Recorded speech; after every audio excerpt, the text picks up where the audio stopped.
नमस्कार। देश प्रदेश की खबरों में आपका स्वागत है और मैं आपके साथ प्रिया बिस्ट। बुलेटिन की शुरुआत करते हैं।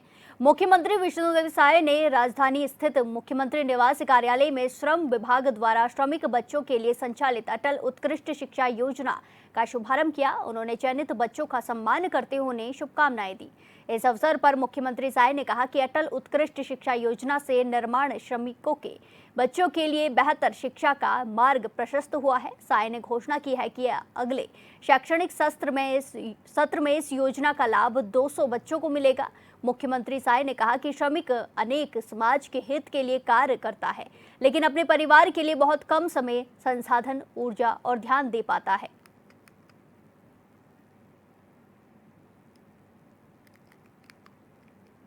इसी के साथ खबरों में आगे बढ़ते हैं। मुख्यमंत्री विष्णुदेव साय ने सौर ऊर्जा के क्षेत्र में व्यापक जागरूकता के लिए सूर्य रथ को हरी झंडी दिखाई है। इस मौके पर वो सौर ऊर्जा जागरूकता और प्रोत्साहन अभियान में शामिल हुए और उत्कृष्ट वेंडरों को सम्मानित किया। सीएम ने कहा कि प्रदेश में सौर ऊर्जा के उपभोक्ता अब केवल ऊर्जा उत्पादक ही नहीं बल्कि ऊर्जा दाता भी बन रहे हैं।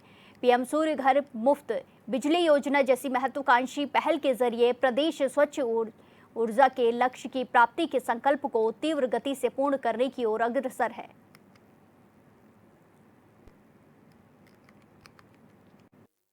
वो तो देश देख रहा है ना कौन वास्तव में आज हमारे प्रधानमंत्री जी सबका साथ, सबका विकास, सबका विश्वास और सबका प्रयास इस मूल मंत्र को लेके 140 करोड़ भारतवासियों की रात और दिन चिंता कर रहे हैं।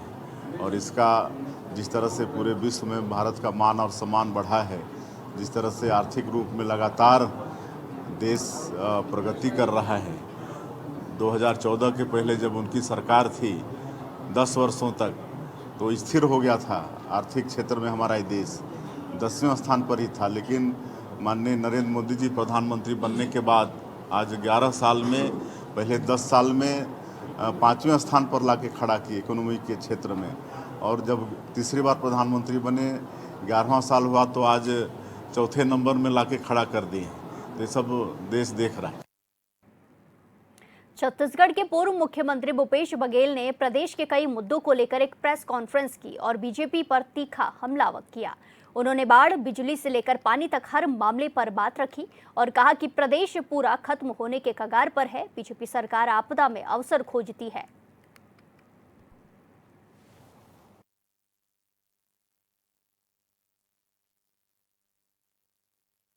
सर, सुकमा का जो कांग्रेस कार्यालय है उसको रात साफ करने की भी तैयारी की जा रही है। ये तो भारतीय जनता पार्टी इतनी बौखलाई हुई है। यदि सुकमा के कार्यालय के यदि ये लोग रात साफ कर रहे हैं तो देश भर में भारतीय जनता पार्टी हजारों कार्यालय बनाए हैं। यहीं 5 सितारा जो कार्यालय बनाए हैं, ईडी उनसे पूछताछ कब करेगी? और ये तो मतलब लोकतंत्र को खत्म करने का काम, और इनके पास कोई काम नहीं है। मलकित गेंदू 3 बार बुलाए हमारे जनरल सेक्रेटरी को, फिर वहाँ गए तो वही काम। मतलब यदि कांग्रेस पार्टी कोई भी कार्यक्रम करे उसके पहले ईडी चली जाती है ताकि डर का माहौल बना रहे।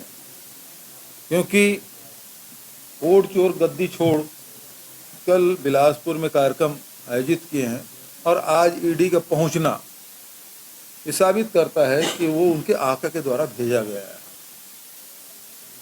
अभी जितने भी छापे पड़ रहे हैं उसमें ये लोग हिंसा का भी प्रयोग कर रहे हैं, मारपीट कर रहे हैं, डरा धमका रहे हैं।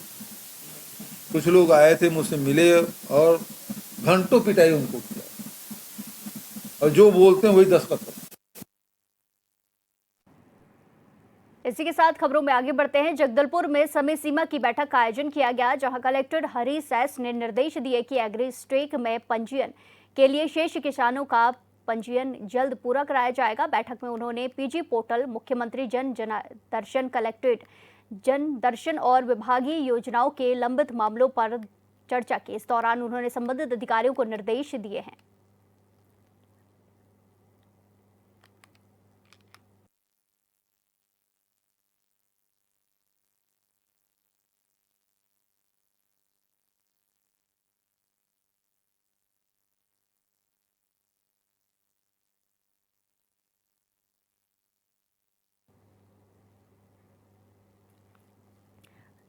अगली खबर जगदलपुर से है, जहां जगदलपुर में बस्तर जिले की दरभा पंचायत में एकीकृत फार्मिंग कलेक्टर योजना के सफल समापन को लेकर आयोजन किया गया, जिसको लेकर आजीविका सेवा केंद्र का शुभारंभ किया गया। इस अवसर पर पंचायत दरभा की अध्यक्ष मानक कदई कश्यप ने फीता काटकर केंद्र का शुभारंभ किया, जो ग्रामीण महिलाओं के सशक्तिकरण की दिशा में एक महत्वपूर्ण कदम साबित होगा।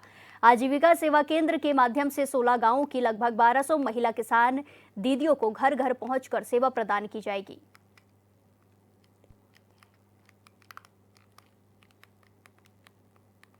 हापुड़ की थाना धोलाना पुलिस ने पीपलेड़ा गांव में हुए लाखों की चोरी की घटना का खुलासा किया है। मामले में पुलिस ने एक महिला समेत 2 आरोपियों को गिरफ्तार किया है, जिनके कब्जे से 1 लाख से ज्यादा के नगद और 6 लाख रुपए के जेवर और 2 घड़ी बरामद की गई हैं। अपर पुलिस अधीक्षक विनीत भटनागर ने बताया कि 20 अगस्त को बदमाशों ने घर से लाखों रुपए नगद और 7-8 तोले के जेवर चोरी किए थे।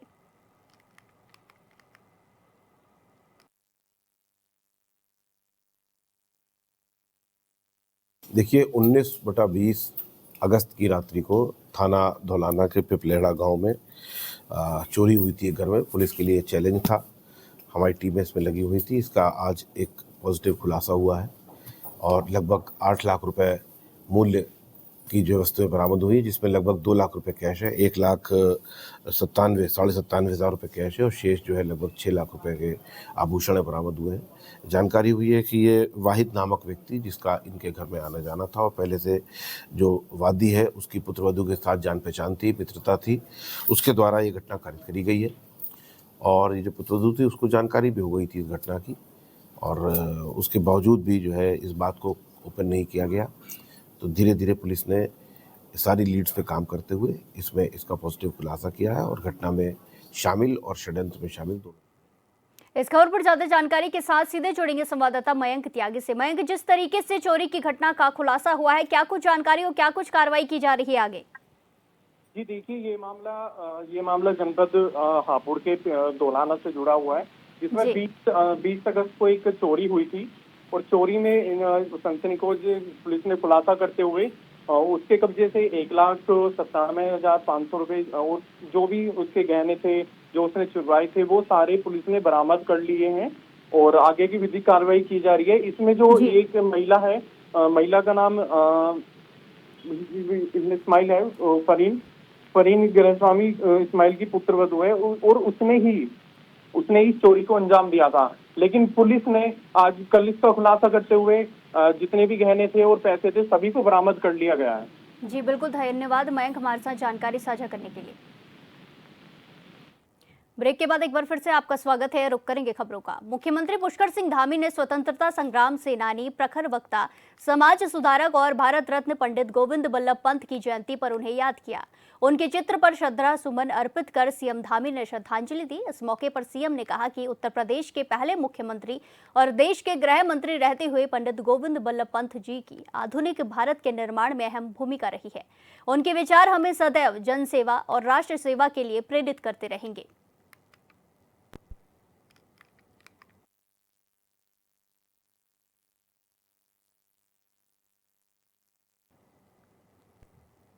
इसी के साथ खबरों में आगे बढ़ते हैं। पड़ोसी देश नेपाल में बने राजनीतिक हालातों को देखते हुए उत्तराखंड सरकार भी अलर्ट मोड पर आ गई है। मुख्यमंत्री ने उच्च अधिकारियों, सीमा सुरक्षा बल और पुलिस अधिकारियों के साथ बैठक कर सीमा सुरक्षा को लेकर अहम निर्देश दिए। सीएम ने अधिकारियों को सीमावर्ती इलाकों में सतर्कता बढ़ाने और हर गतिविधि पर कड़ी नजर रखने के निर्देश दिए हैं। उन्होंने किसी भी संदिग्ध गतिविधि पर तत्काल कार्रवाई करने को कहा है। मुख्यमंत्री ने यह भी स्पष्ट किया है कि नेपाल के साथ हमारे सांस्कृतिक और पारिवारिक संबंध गहरे हैं, इसीलिए नेपाली नागरिकों से संयमित और सौहार्दपूर्ण व्यवहार रखा जाए। साथ ही सोशल मीडिया पर फैल रही अफवाहों पर त्वरित कार्रवाई करने के भी निर्देश दिए हैं। मुख्यमंत्री ने स्थानीय प्रशासन और खुफिया एजेंसियों के बीच बेहतर समन्वय पर भी जोर दिया।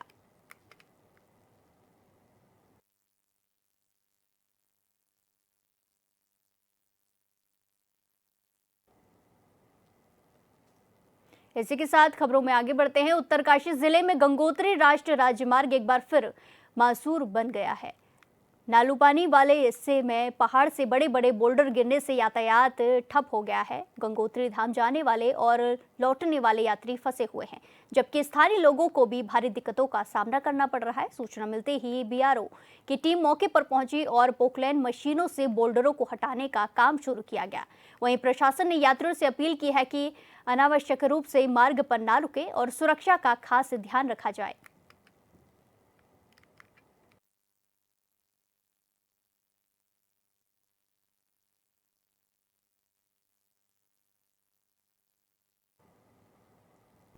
इसी के साथ खबरों में आगे बढ़ते हैं। रुड़की के झबरेड़ा में खेत की डॉल को झगड़े में युवक ने आग लगा दी। खेत की डॉल को लेकर पुरानी रंजिश चल रही थी। जांच में खुलासा हुआ है कि आरोपी रजनीश ने बदला लेने के लिए आग लगवाई और खुद भी मदद करने पहुंचा था। पुलिस ने आरोपी को हिरासत में ले लिया है।